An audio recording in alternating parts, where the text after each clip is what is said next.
नमस्कार साथियों, मैं डॉक्टर धर्मवीर सिंह, आप सभी का अपने चैनल LSA स्टडी अड्डा में स्वागत है। पिछली क्लास में अपन पढ़ चुके हैं अक्षांश रेखाएं। अक्षांश रेखाएं, लैटिट्यूड लाइन्स। उसमें क्या पढ़ा था अपन ने? अक्षांश रेखाएं क्या होती हैं?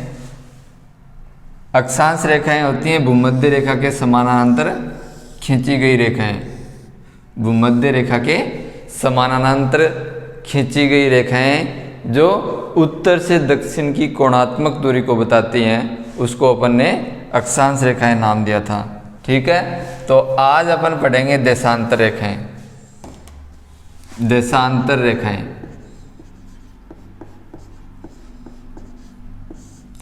देशांतर रेखाएं, एल्टीट्यूड्स, लैटिट्यूड और एल्टीट्यूड। ठीक है, देशांतर रेखाएं। देशांतर रेखाएं क्या होती हैं? भूमध्य रेखा के लंबवत खींची गई काल्पनिक रेखाएं जो पूर्व से पश्चिम की कोणात्मक दूरी को बताती हैं, उसको अपन क्या कहते हैं? देशांतर रेखाएं। जबकि अक्षांश रेखाएं क्या होती थी? भूमध्य रेखा के समानांतर खींची गई काल्पनिक रेखाएं थी जो उत्तर से दक्षिण की कोणात्मक दूरी को बताती थी। ठीक है, तो इसमें लिख दो, देशांतर रेखाएं भूमध्य रेखा के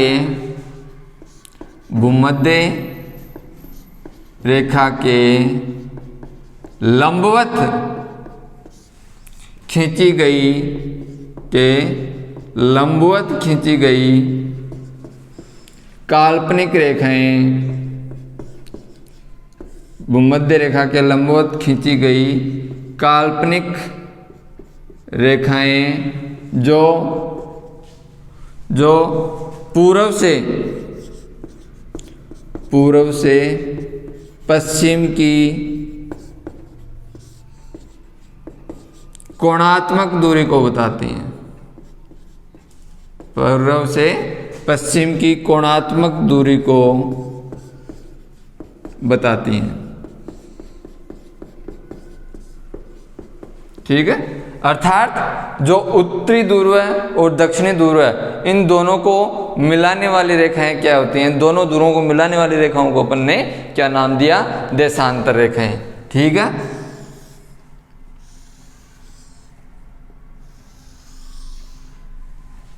ये है भूमध्य रेखा, 0 डिग्री अक्षांश,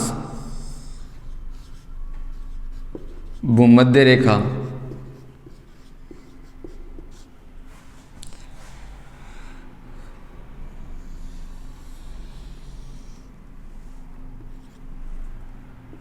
ये 0 डिग्री देशांतर। ठीक है, इसको विषुवत रेखा भी बोलते हैं।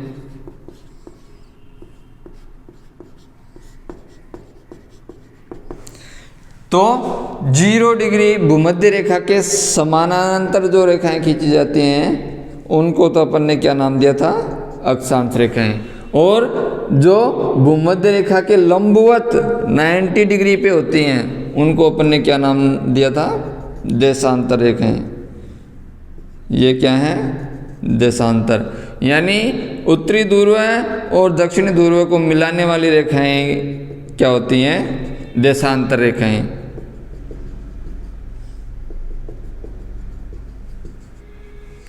ठीक है, उत्तरी ध्रुव और दक्षिणी ध्रुव को मिलाने वाली रेखाएं क्या कहलाती हैं? देशांतर रेखाएं। ठीक है, तो ये जो रेखाएं हैं वो कौन सी रेखाएं हैं? देशांतर रेखाएं।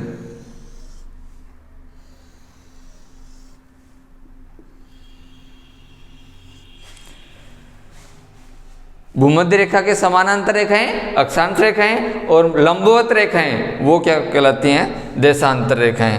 तो अपन ने पढ़ा था अक्षांश रेखाओं की कुल संख्या कितनी पड़ी थी? अक्षांश रेखाएं कितनी थी टोटल? 90 + 90 +1 यानी 181 पड़ी थी। तो देशांतर रेखाओं की संख्या कितनी होगी? देशांतर रेखाओं की संख्या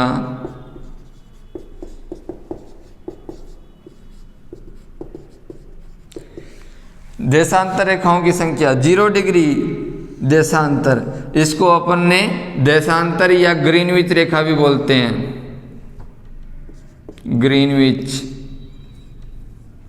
ग्रीनविच रेखा भी बोलते हैं। 0 डिग्री देशांतर को क्या बोलते हैं? ग्रीनविच रेखा भी बोलते हैं। ठीक है, तो इस ग्रीनविच रेखा के इधर और इधर दोनों तरफ टोटल कितनी देशांतर रेखाएं हैं? तो टोटल दोनों तरफ रेखाएं हैं 360।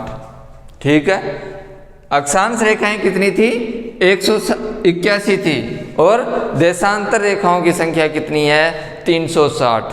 ठीक है, ध्यान रखना, अक्षांश रेखाएं कितनी हैं? 181 हैं और देशांतर रेखाएं कितनी हैं? 360 हैं। ठीक है, इधर अपन ने पढ़ा था अक्षांश वृत्त पढ़ा था। अक्षांश वृत्त कितने पढ़े थे अपन ने? 179। ठीक है, तो अक्षांश वृत्त 179 थे और अक्षांश रेखाएं कितनी हैं? 181 है और देशांतर रेखाओं की संख्या कितनी है? 360।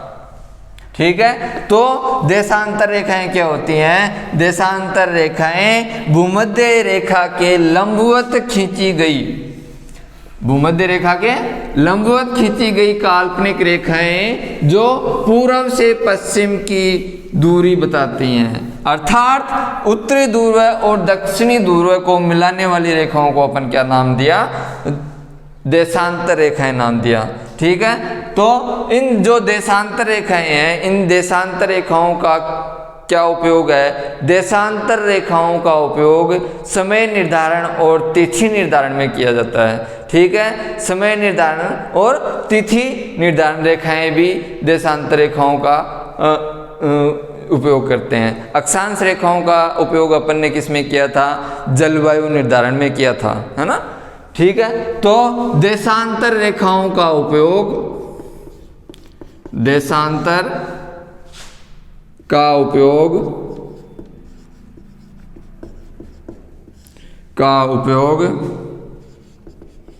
समय निर्धारण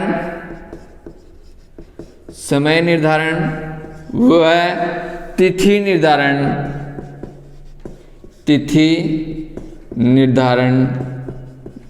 में किया जाता है। समय निर्धारण और तिथि निर्धारण में किया जाता है। मान लो ये 0 डिग्री देशांतर है, 0 डिग्री देशांतर, जिसको अपन ने क्या नाम दिया था? ग्रीनविच रेखा। ग्रीनविच रेखा 0 डिग्री देशांतर, ग्रीनविच रेखा। ठीक है, इधर इसके पूर्व और इधर पश्चिम।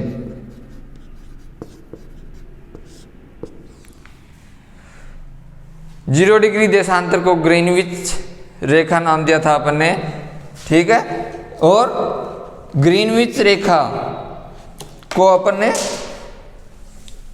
अंतर्राष्ट्रीय मानक समय रेखा भी बोलते हैं। इसको ग्रीनविच रेखा को अंतर्राष्ट्रीय मानक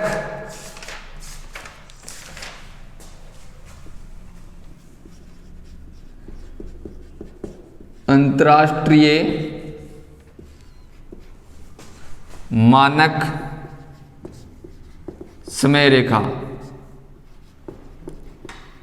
अंतर्राष्ट्रीय मानक समय रेखा भी बोलते हैं ग्रीनविच रेखा को। ठीक है, अंतर्राष्ट्रीय मानक समय रेखा जो कि इंग्लैंड के ग्रीनविच शहर से निकलती है।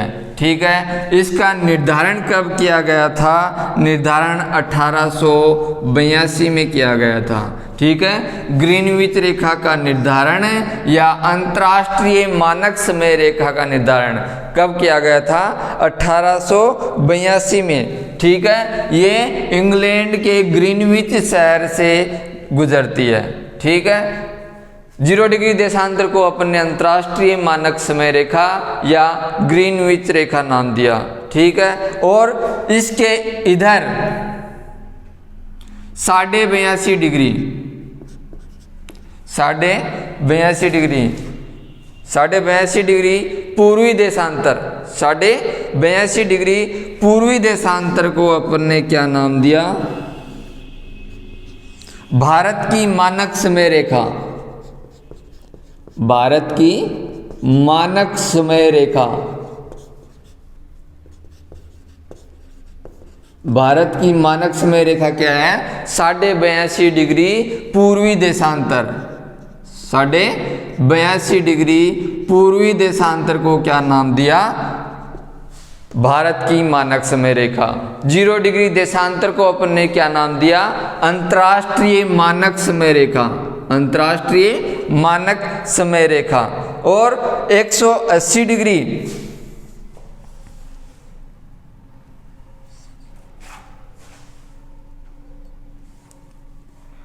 180 डिग्री इसको अपन ने नाम दिया अंतर्राष्ट्रीय तिथि रेखा। अंतर्राष्ट्रीय तिथि रेखा।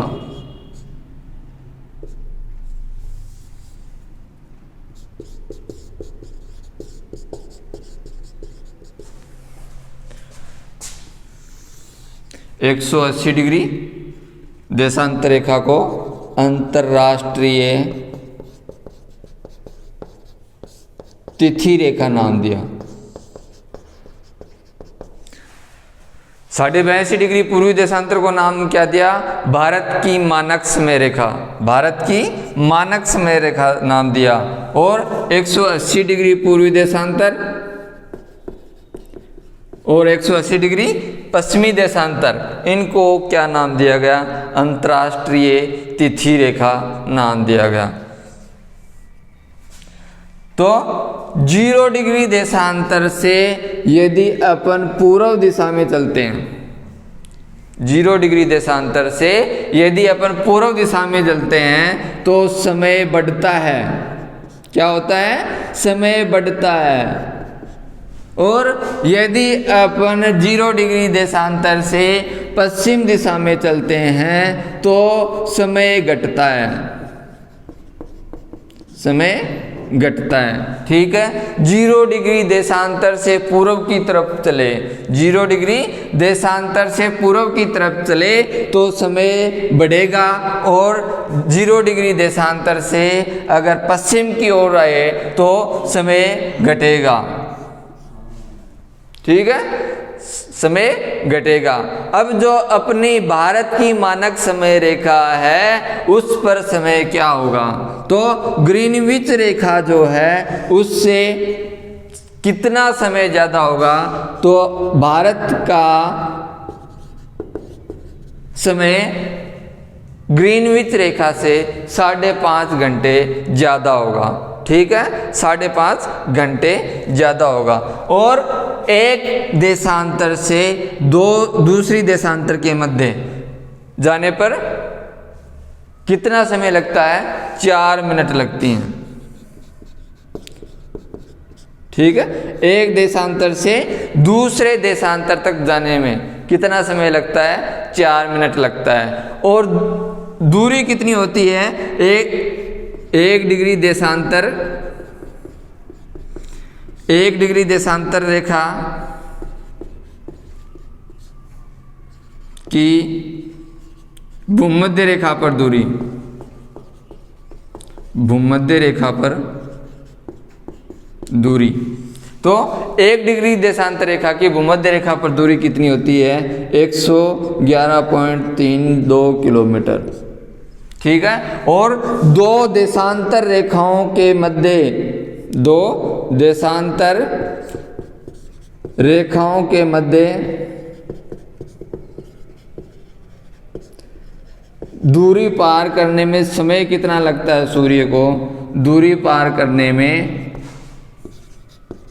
समय कितना लगता है? 4 मिनट लगते हैं, 4 मिनट।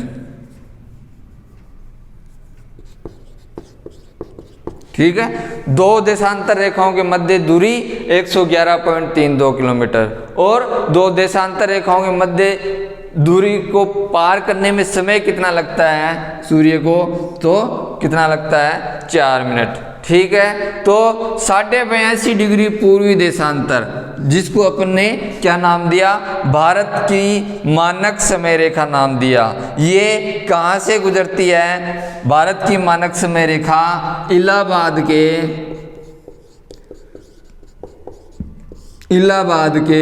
नैनो शहर से, इलाहाबाद के नैनो शहर से गुजरती है। ठीक है।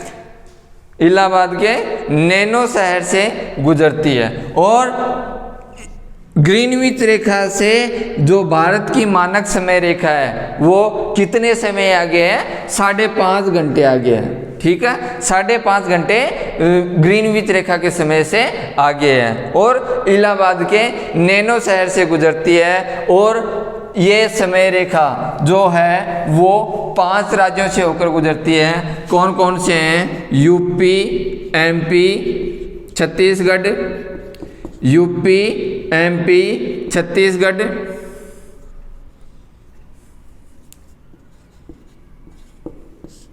और आंध्र प्रदेश, उड़ीसा। इन 5 राज्यों से होकर भारत की मानक समय रेखा गुजरती है। ठीक है। और इलाहाबाद के नैनो शहर है, वहाँ शहर से गुजरती है। और 5 राज्य कौन कौन से हैं? UP, MP, Orissa. ठीक है। भारत में केवल एक समय जोन ही है। ठीक है। एक टाइम जोन ही है, जबकि सबसे ज़्यादा समय जोन किस में है? रूस में है। रूस में कितने हैं? 11 समय जोन है। रूस को 11 समय जोन में विभाजित किया गया। ठीक है। सबसे ज़्यादा समय जोन है, यानी इस रूस के एक भाग में रात होती है तो दूसरे भाग में क्या होता है? दिन होता है। ठीक है। और अमेरिका को कितने समय जोन में बांटा गया है? अमेरिका को 7 समय जोन में बांटा गया है। और ऑस्ट्रेलिया को 3 समय जोन में बांटा गया है। ठीक है। तो रूस को 11 समय जोन में बांटा गया है, अमेरिका को 7 समय जोन में और ऑस्ट्रेलिया को 3 समय जोन में। भारत को कितने में बांटा गया है? भारत को केवल एक ही समय जोन में बांटा गया है। ठीक है। तो ये हैं देशांतर रेखाएं। देशांतर रेखाओं का उपयोग किसमें करते हैं अपन?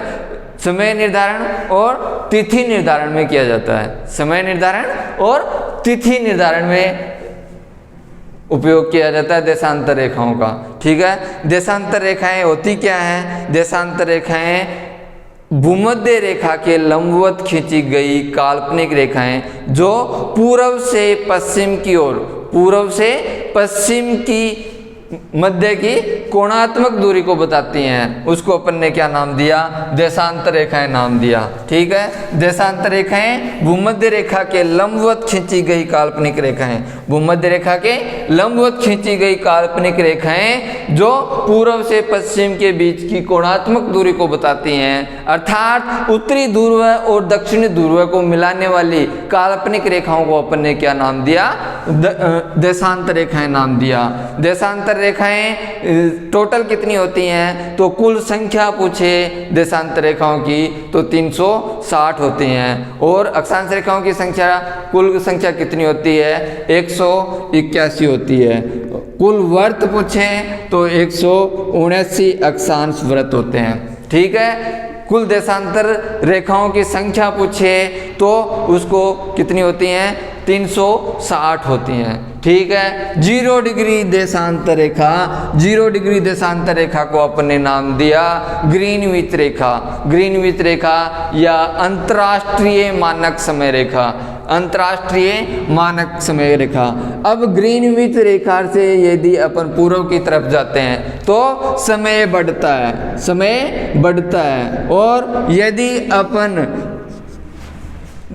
0 डिग्री यानी ग्रीनविच रेखा के पश्चिम में जाते हैं तो समय घटता है। तो अपनी भारतीय मानक समय रेखा कितनी है? 82.5 डिग्री पूर्वी देशांतर क्या है? भारत की मानक समय रेखा 82.5 डिग्री पूर्वी देशांतर को अपन क्या बोलते हैं? भारतीय मानक समय रेखा बोलते हैं। तो ग्रीनविच रेखा से कितना समय ज़्यादा होता है? 5.5 घंटे। ठीक है, 5.5 घंटे ज़्यादा होता है। दो देशांतरों के मध्य दूरी पार करने में कितना समय लगता है? 4 मिनट लगती हैं। कितना समय लगता है? 4 मिनट लगती हैं। और दो देशांतरों के मध्य दूरी कितनी होती है? 111.32 किलोमीटर। ठीक है, दो देशांतरों को मध्य दूरी पार करने में सूर्य को कितना समय लगता है? 4 मिनट लगती हैं। और दो देशांतरों के मध्य दूरी कितनी होती है? तो 111.32 किलोमीटर होता है। ठीक है, जो देशांतर 0 डिग्री देशांतर रेखा है वो कहाँ से गुजरती है? इंग्लैंड के ग्रीनविच शहर से गुजरती है, जिसका निर्धारण कब किया गया? जिसका निर्धारण 1882 में किया गया। इसको अपन ने क्या नाम दिया? अंतर्राष्ट्रीय मानक समय रेखा नाम दिया। और 180 डिग्री पूर्वी देशांतर और 180 डिग्री पश्चिमी देशांतर को अपन ने क्या नाम दिया? अंतर्राष्ट्रीय तिथि रेखा। ठीक है, अंतर्राष्ट्रीय तिथि रेखा किसको नाम दिया? 180 डिग्री पूर्वी देशांतर और 180 डिग्री पश्चिमी देशांतर। भारत की मानक समय रेखा कौन सी है? 82.5 डिग्री पूर्वी देशांतर। भारत की मानक समय रेखा कौन सी है? 82.5 डिग्री पूर्वी देशांतर। 180 डिग्री पूर्वी देशांतर और 180 डिग्री पश्चिमी देशांतर को अपन ने क्या नाम दिया? अंतर्राष्ट्रीय तिथि रेखा नाम दिया। ठीक है, तो ये है देशांतर रेखाएं जो भारत की मानक समय रेखा है वो कहां से होकर गुजरती है? इलाहाबाद के नैनो शहर से होकर गुजरती है। भारत की मानक समय रेखा कहाँ से गुजरती है? इलाहाबाद के नैनो शहर से होकर गुजरती है। ठीक है, सबसे ज़्यादा समय जोन किस देश में है? सबसे ज़्यादा रूस में है। सबसे ज़्यादा रूस में है। 11 समय जोन है।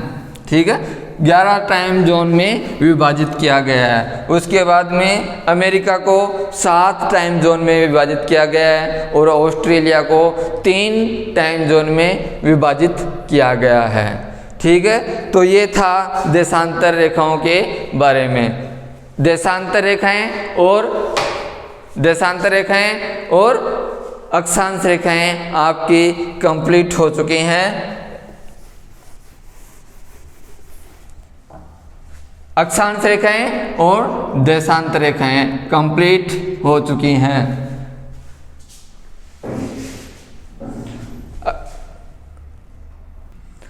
तो अपन ने दोनों पढ़ी, अक्षांश रेखा और देशांतर रेखा। अक्षांश रेखाएं क्या होती हैं? भूमध्य रेखा के समानांतर, भूमध्य रेखा के समानांतर होते हैं। भूमध्य रेखा के समांतर काल्पनिक रेखा। जबकि देशांतर रेखा क्या होती हैं? भूमध्य रेखा के लंबवत, भूमध्य रेखा के लंबवत खींची गई काल्पनिक रेखा।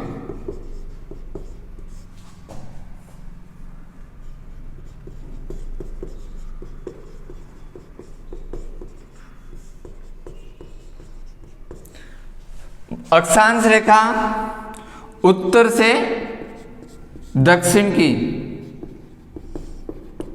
कोणात्मक दूरी को बताते हैं। उत्तर से दक्षिण की कोणात्मक दूरी को बताते हैं। जबकि देशांतर रेखा पूर्व से पश्चिम की कोणात्मक दूरी को बताती हैं। पूर्व से पश्चिम की कोणात्मक दूरी को बताती हैं। अक्षांश रेखा, दो अक्षांश रेखाओं के बीच की दूरी कितनी होती है? 111 किलोमीटर होती है। और दो देशांतर रेखाओं के बीच की दूरी कितनी होती है? 111.32 किलोमीटर। कुल अक्षांश रेखाओं की संख्या कितनी होती है? 181 होती है। जबकि कुल देशांतर रेखाओं की संख्या कितनी होती है? 360। ठीक है। कुल अक्षांश वृत्त कितने होते हैं? कुल अक्षांश वृत्त कितने होते हैं? 179। ठीक है। उसके बाद में अपने इसमें पढ़ा था 23.5 डिग्री उत्तरी अक्षांश। 23.5 डिग्री उत्तरी अक्षांश को अपन ने क्या नाम दिया था? कर्क रेखा। 23.5 डिग्री दक्षिणी अक्षांश को क्या नाम दिया था? मकर रेखा। 0 डिग्री अक्षांश को भूमध्य रेखा। ठीक है। भूमध्य रेखा, कर्क रेखा और मकर रेखा। ठीक है। इस इधर अपने 0 डिग्री देशांतर रेखा को क्या नाम दिया? 0 डिग्री देशांतर को ग्रीनविच रेखा। ग्रीनविच रेखा जो इंग्लैंड के ग्रीनविच शहर से गुजरती है। इसको अंतर्राष्ट्रीय मानक समय रेखा भी बोलते हैं। ठीक है। निर्धारण कब हुआ था इसका? 1882 में। ठीक है। 0 डिग्री देशांतर को ग्रीनविच रेखा कहते हैं और इस रेखा को क्या नाम दिया गया? अंतर्राष्ट्रीय मानक समय रेखा बोलते हैं। फिर 82.5 डिग्री पूर्वी देशांतर, 82.5 डिग्री पूर्वी देशांतर को अपन ने क्या नाम दिया था? भारत की मानक समय रेखा। भारत की मानक समय रेखा।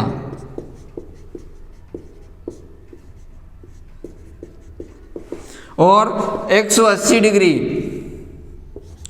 पूर्वी व पश्चिमी देशांतर को क्या नाम दिया? अंतर्राष्ट्रीय तिथि रेखा। अंतर्राष्ट्रीय तिथि रेखा। ठीक है। 23.5 डिग्री उत्तरी अक्षांश को कर्क रेखा नाम दिया। 23.5 डिग्री दक्षिणी अक्षांश को मकर रेखा नाम दिया। 0 डिग्री अक्षांश को भूमध्य रेखा नाम दिया। ठीक है। इसके बाद इसमें जो कर्क रेखा है, कर्क रेखा है वो कितने राज्यों से होकर गुजरती है? भारत के कितने राज्यों से होकर गुजरती है? 8 राज्यों से होकर गुजरती है। कितने राज्यों से होकर गुजरती है? 8 राज्यों से होकर गुजरती है। राम सिंह झारखंडी के 6 पंगु मित्र। ठीक है। राम सिंह झारखंडी के 6 पंगु मित्र। और जो ये है 82.5 डिग्री पूर्वी देशांतर, भारत की मानक समय रेखा, ये कितने राज्यों में से होकर गुजरती है? 5 राज्यों में से होकर गुजरती है। यूपी, एमपी, छत्तीसगढ़, आंध्र प्रदेश और उड़ीसा। ठीक है। भारत की मानक समय रेखा कौन कौन से राज्यों से होकर गुजरती है? यूपी, एमपी, छत्तीसगढ़, आंध्र प्रदेश और उड़ीसा। और कर्क रेखा कितने राज्यों से होकर गुजरती है? 8 राज्यों से होकर गुजरती है। राम सिंह झारखंडी के 6 पंगु मित्र। ठीक है। उसके बाद में अपन ने पढ़ा था कि ऐसी नदियां जो कर्क रेखा को 2 बार काटती हैं, मकर रेखा को 2 बार काटती हैं और विषुवत रेखा को 2 बार काटती हैं, तो कौन कौन सी हैं? माही नदी कर्क रेखा को 2 बार काटती है, और कांगो नदी है वो विषुवत रेखा को 2 बार काटती है, और लिम्पोपो नदी है वो मकर रेखा को 2 बार काटती है। तो ये है अक्षांश रेखाएं और देशांतर रेखाएं। ये दोनों आपका कंप्लीट हो चुका है। धन्यवाद आप सभी लोगों का। जो चैनल पे नए हैं वो चैनल को अधिक से अधिक सब्सक्राइब करें, शेयर करें, लाइक करें और कोई प्रॉब्लम हो तो कमेंट करें। थैंक यू, धन्यवाद।